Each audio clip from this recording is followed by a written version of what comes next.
I'm David Grasso for Gen FKD, here with the founder of Groupmuse. It's Sam Bodkin. That's a mouthful, all of that. Your name and your organization. Sorry about that. So what do you do?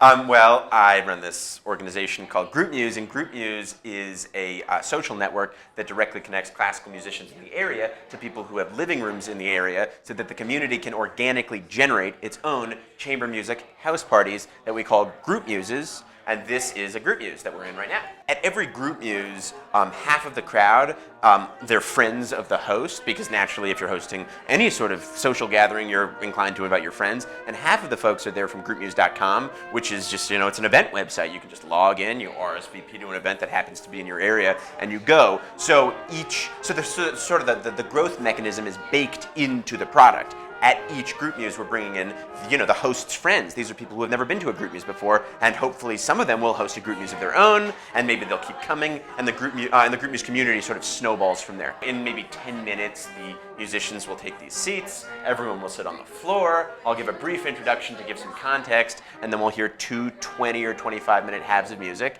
and they'll be separated by an intermission where people just hang, talk to the musicians, talk to one another, refill their drinks. After the music is done, we're going to pass around a collection bowl, and if people don't have cash, they can pay online through groupmuse.com, and then people hang until the host wants to go to bed.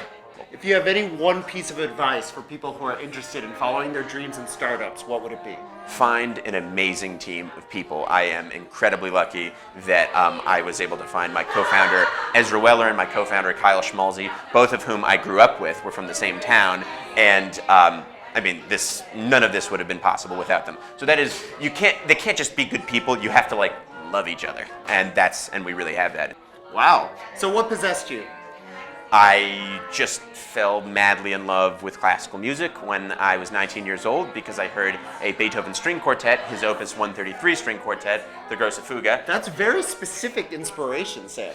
Well, it was the piece of music that blew my mind. And in fact, a great many people who love classical music have those religious Jesus moments where they're like, wow, the heavens are opening and this makes so much sense to me. And mine was this one very particular piece, and I'll never forget it. It's still probably my favorite piece of all time. And so I heard this piece, never having listened to classical music before in my life, really.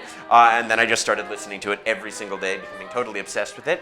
And I fell in with this group of musicians who would gather together in apartments in Boston, actually one apartment in particular, and they would get drunk and they would play for one another. And I was the only non-musician there, but I was like, wow, this could be everywhere. This is how everyone should listen to this glorious music.